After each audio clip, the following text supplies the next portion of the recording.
जय हिंद साथियों, आप सभी लोगों का एक बार फिर से स्वागत है आपके अपने ऑनलाइन प्लेटफॉर्म पर जिसका नाम है कुमार कॉन्सेप्ट आईएएस। और आज हम सभी लोग रीजनिंग का एक बेहतरीन टॉपिक पढ़ने वाले हैं जिसका नाम आप सभी लोग देख सकते हो अपनी स्क्रीन पर। क्या है भाई? पजल, यानी कि पहेली परीक्षण। ओके, और आपका जो लेक्चर नंबर है ये आपका 15। क्लियर? चलिए स्टार्ट करते हैं। पहेली परीक्षण, ऐसे कठिन कथन जो सत्य होने के बाद भी अस्पष्ट अर्थ दर्शाता हो पहेली कहलाता है। इन्हीं कथनों को क्रमबद्ध या तालिकाबद्ध या तार्किक दृष्टिकोण के आधार पर स्पष्ट करने वाले अर्थ को पहेली परीक्षण कहते हैं। यानी कि ये इसके कुछ इंस्ट्रक्शंस वगैरह आपको दिए जा रहे हैं। इसमें मुख्यतः दो प्रकार की जानकारी होती है। ओके, उसके बाद में ये कुछ नीचे पॉइंट्स आपको दिए जा रहे हैं। इस अध्याय के अंतर्गत प्रश्नों को हल करने के पूर्व निम्नलिखित बातों का ध्यान में रखना जरूरी है, कुछ इस तरीके से। लेकिन ये सब एक थ्योरी है, आपको सिर्फ प्रैक्टिकली सीखना है। Got it? इनको भी पढ़ लीजिए, काम दे जाएगा, लेकिन प्रैक्टिकली वही बहुत ज़रूरी है। जैसे कि ये आपका पहला क्वेश्चन है। एक समाज है, समाज में केवल दो प्रकार के लोग रहते हैं भाई, ऐसा हम लोग मान लेते हैं। ठीक है जी, योद्धा और कायर। दो कायर हमेशा दोस्त होते हैं, यानी कि ये कहना चाह रहा है आपसे यहाँ पर कायर प्लस कायर क्या है भाई? ये दोनों दोस्त हैं। ओके, आगे आपसे कह रहा है एक योद्धा और एक कायर हमेशा दुश्मन होते हैं भाई।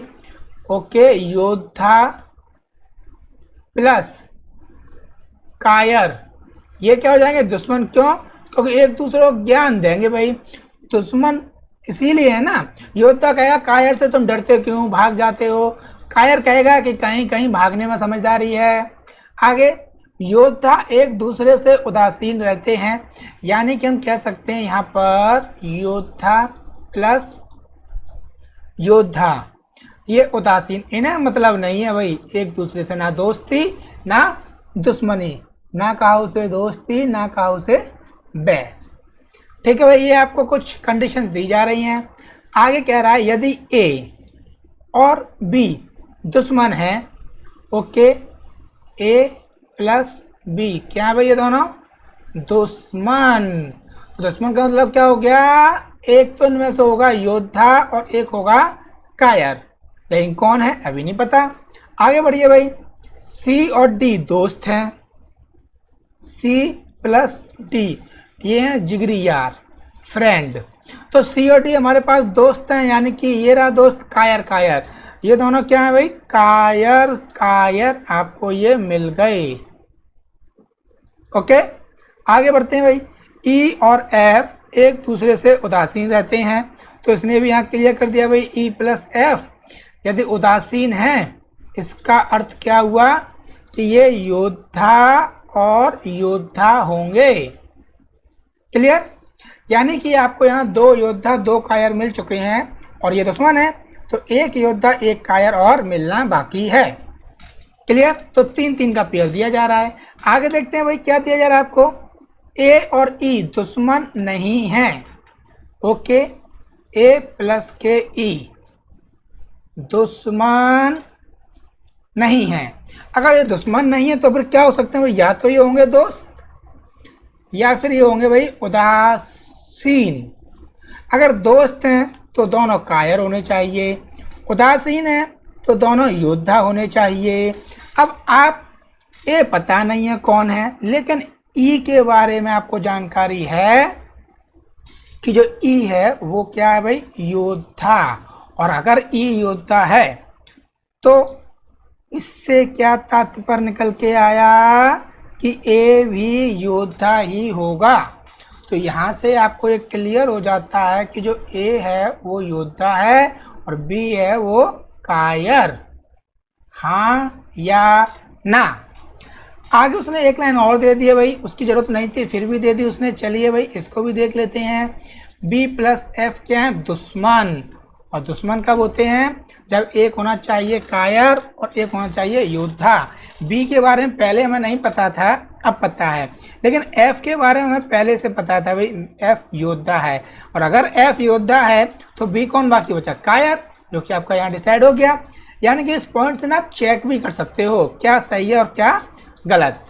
आगे क्या दिया जा रहा है, निम्नलिखित में से कौन सा कथन सही है। तो बी, सी और एफ कायर हैं। बी, सी और एफ नहीं जी, एफ कायर नहीं है। ए, ई और एफ योद्धा हैं। ए, ई और एफ योद्धा हैं, ये कथन सही है। ओके, तो इस प्रकार आपको आपका जवाब मिल जाता है। चलिए भाई आगे बढ़ते हैं हम लोग। नेक्स्ट बेहतरीन क्वेश्चन है, इसी को बोलते हैं पजल, जहां पर आपको अपने माइंड के ऊपर काबू रखना होगा। क्लियर, भटकना नहीं चाहिए इधर उधर, अगर माइंड भटक गया तो सवाल छूट गया। अब देखते हैं अगला क्वेश्चन, आप में से कितने लोग अच्छे से कर सकते हैं भाई। ये लीजिए, अधिकतर लोगों का ना इसकी जो लैंग्वेज होती है इतनी लंबी होती है ना, आधा पेज या फुल पेज कंप्लीट हो जाता है, जिसको देखते ही खन आपके माइंड में घंटी बज जाती कि ये तो हो लिया। क्लियर, तो यहाँ पर सबसे पहले आपको जीतना होगा कि नहीं, आई कैन डू इट, मैं कर सकता हूँ, और अगर हम बोलें तो यू कैन डू इट, तुम कर सकते हो। चलिए भाई स्टार्ट करते हैं हम लोग। 6 बॉक्स है हमारे पास में, A B C D E और एफ को 6 विभिन्न रंगों बैगनी, आसमानी, नीला, हरा, पीला और नारंगी से रंगा गया है और उन्हें बाएं से दाएं की ओर क्रम में रखा गया है। आवश्यक नहीं है कि इसी क्रम के रंगों में रखे गए अथवा रंगे गए हों। प्रत्येक बॉक्स में 6 खेल, cricket, hockey, tennis, golf, football और वॉलीबॉल की गेंदों में से कोई एक गेंद रखी गई है। ओके, आवश्यक नहीं है कि इसी क्रम में रखी गई हो। ठीक है भाई, गोल्फ की गेंद बैगनी बॉक्स में है, यानी कि आपको कलर्स एंड बॉल बॉक्स सबसे पहले दिया जा रहा है। गोल्फ की जो गेंद है उसका कलर क्या है भाई, बैगनी। ठीक है भाई, बैगनी बॉक्स में, और बॉक्स डी में नहीं है, यानी कि नहीं वाला ऑप्शन भी आपको लेना होगा भाई, डी में कतई नहीं है। आगे बॉक्स ए का, जिसमें टेनिस बॉल है, रंग नारंगी है। ए बॉक्स है, टेनिस की बॉल है और रंग है भाई क्या, नारंगी, यानी कि ऑरेंज, और दाईं ओर के अंत में रखी गई है। 1 2 3 4 5 6, ये आपके पास होता है राइट एंड लेफ्ट, तो दायां बोलते हैं इसी को, दाएं ओर के अंत में रखी गई है भाई। ठीक है, और रखी गई है। हॉकी की गेंद ना तो डी बॉक्स में और ना ही ई बॉक्स में है। चलिए भाई लिख दीजिए इसको भी, हॉकी की जो गेंद है वो ना तो डी में है और ना ही ई में है। उसका कलर भी अभी फिलहाल नहीं पता है आपको। ठीक है, और ना ही ई बॉक्स में यहाँ तक हो चुका है। आगे बढ़ते हैं भाई, बॉक्स सी का, जिसमें क्रिकेट की गेंद है, रंग हरा है। सी वाला आपको मिल गया है। यहाँ क्या है भाई, क्रिकेट, और कलर क्या है भाई आपके पास में, हरा। ठीक है जी, यहाँ तक हो गया, इसमें हरा रंग है।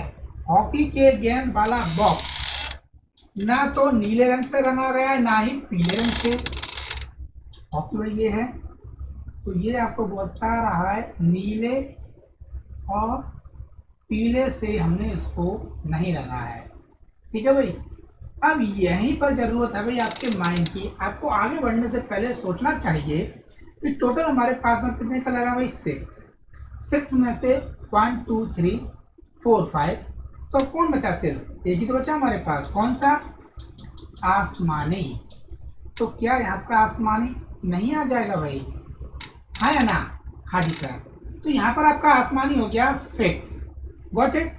चलिए अब आगे बढ़िए भाई, यहाँ से हॉकी के गेंद वाला बॉक्स ना तो नीले रंग से ना पीले रंग से हो गया। बॉक्स सी दाईं ओर से 5वें स्थान पर है, तो ये आ गया सी, और बॉक्स बी के बगल में है, यानी कि बी के बगल में या तो बी यहाँ पर आएगा या फिर बी यहाँ आएगा भाई, है ना, सभी के बगल में कोई एक जगह पर। आगे बॉक्स बी में वॉलीबॉल है भाई, बी लिखिए यहाँ, और हमने यहाँ लिख दिया भाई बॉल, वॉलीबॉल है भाई। ठीक है भाई, इसका कलर फिलहाल नहीं पता है हमें। हॉकी की गेंद वाला बॉक्स, हॉकी की गेंद वाला बॉक्स कौन सा है सर? अभी तो नहीं पता हम लोगों को कि हॉकी की गेंद वाला बॉक्स कौन सा है हमारे पास में, तो पता कर लेते हैं भाई। अब इसको कंप्लीट कीजिए।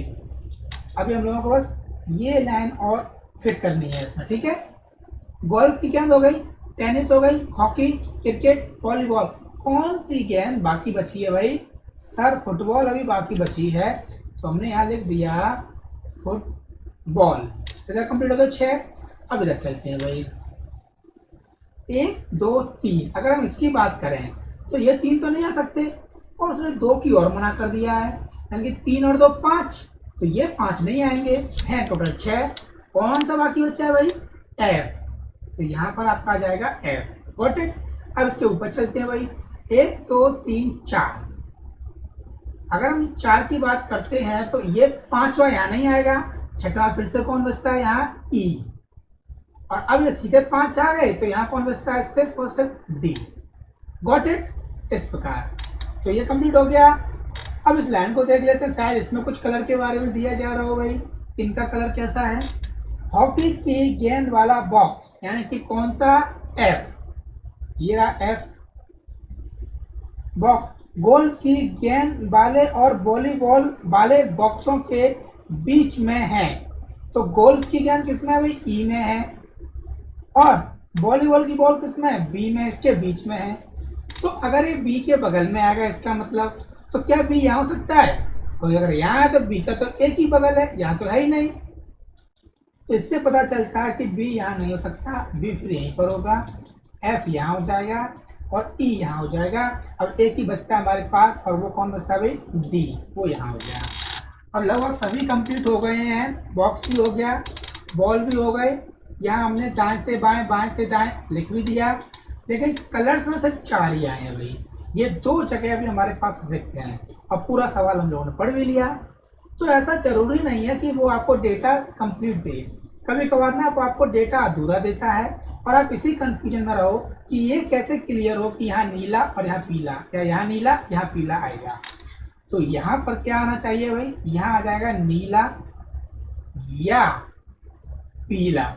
इसी प्रकार यहाँ भी हो जाएगा भाई, नीला या पीला। ओके, तो ये आपका बन के तैयार हो गया। हम लोग आगे बढ़ते हैं भाई। नेक्स्ट इसके जो कुछ क्वेश्चंस आपको दिए जा रहे हैं वो जान लेते हैं क्या क्या क्वेश्चन है। निम्नलिखित में से कौन से बॉक्स में गोल्फ की गेंद है? तो गोल्फ की गेंद किसमें भाई? ई में है। सर इसका आंसर हो जाएगा बी ऑप्शन नंबर, यानी कि ई। निम्नलिखित में से कौन कथन सही है? कंफर्म 101%। पहले ऑप्शन में क्या है? डी पीले रंग के बॉक्स में है, तो डी है उसका तो क्लियर ही नहीं है भाई कि पीला है या नीला है या ना। एफ आसमानी रंग से रंगा गया है, एफ ये रहा भाई, ये आसमानी रंग से। हाँ जी सर, ये तो क्लियर है, तो बस ये आपका आंसर हो जाएगा। आप चाहो तो चेक कर लीजिए इसको भी। बी नीले रंग से है, बी का तो भी क्लियर ही नहीं है, ना बी का ना डी का। उपयुक्त सभी सही है? बिल्कुल नहीं, इसमें कहा नहीं जा सकता, बस यही एक अकेला सही है भाई। आगे, फुटबॉल किस रंग के बॉक्स में है? फुटबॉल कहाँ है भाई? ये रहा। किस रंग के बॉक्स में है? तो क्या आंसर होना चाहिए? नीला या पीला? क्या दिया ऑप्शन में? देखते हैं भाई, पीला दिया, नीला दिया, लेकिन अलग अलग, जो कि इम्पॉसिबल है। आसमानी तो है ही नहीं दूर दूर तक। आंकड़े अपर्याप्त होने के कारण निर्धारित नहीं किया जा सकता। कहा था ना आपसे। तो अगर कहीं डाउट भी है ना, तो किसी ना किसी ऑप्शन में इस प्रकार ऑप्शन देगा कि आपका जो डाउट है वो क्लियर हो जाएगा कि नहीं, आप सही हो 101%। उसमें आंकड़े ही अपर्याप्त दिए गए हैं, डेटा इनसफिशिएंट है। ओके, चलिए नेक्स्ट। एक दल में 5 व्यक्ति हैं, पी क्यू आर एस और टी। दल में एक चिकित्सक है, यानी कि एक डॉक्टर साहब हैं, एक वकील है, यानी कि एडवोकेट साहब हैं, और एक कलाकार, यानी कि आर्टिस्ट। ओके, पी और एस अविवाहित स्टूडेंट हैं, स्टूडेंट है भाई, ये अभी शादी नहीं हुई है। टी पुरुष है, ओके, टी क्या है भाई? मेल है, ठीक है, प्लस कर देते हैं। आगे, जिसका विवाह दल के एक सदस्य हुआ है, तो टी की शादी इससे तो होगी नहीं, या तो इससे होगी या इससे होगी, और ना इससे होगी और ना खुद से, तो बस दो ही ऑप्शन बचते हैं। अब देखते हैं इनमें दोनों में से किससे हुई होगी भाई। इसका विवाह दल के एक सदस्य से हुआ है। क्यू पी का भाई है, पी का भाई, अगर ये भाई है तो ये क्या हो गया प्लस, और ये भी प्लस, मेल मेल, तो इनकी शादी नहीं हो सकती। तो अब सिर्फ एक ही ऑप्शन बचता है, और वो क्या, आर। Got it. और क्यू क्या है भाई, भाई हो जाता है यहाँ पर, यानी कि ये भी प्लस है। और वह ना तो चिकित्सक है ना कलाकार है। कौन, क्यू, ना तो चिकित्सक है और ना ही कलाकार है।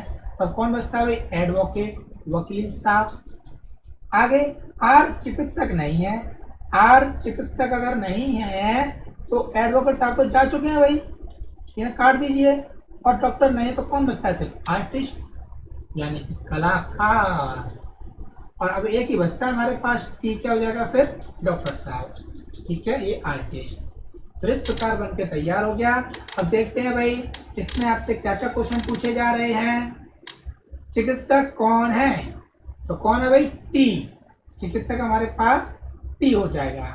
कलाकार कौन है, आर्टिस्ट कौन है भाई, कलाकार, आर्टिस्ट, यानी कि आर। तो कहाँ है भाई, ऑप्शन नंबर सी में। नेक्स्ट, आर का पति या पत्नी कौन है, तो आर का पति या पत्नी कौन है भाई, टी, ऑप्शन नंबर बी। आगे आपसे कहा जा रहा है वकील कौन है, तो वकील कौन है भाई, यहाँ से अगर आप देखोगे तो वकील आपको यहाँ मिल जाएगा, एक बार देख लीजिए, वकील क्यू है भाई। तो ये रहा भाई, वकील हो गया हमारे पास में क्यू। और क्वेश्चन नंबर 9 यहाँ से हो गया है गायब, यानी कि मिसप्रिंट हो गया है। अब ये वापस कैसे लाया जाए, और क्या हो सकता है भाई, क्यू 9 क्वेश्चन ये है कि निम्नलिखित में से कौन 100% पुरुष है।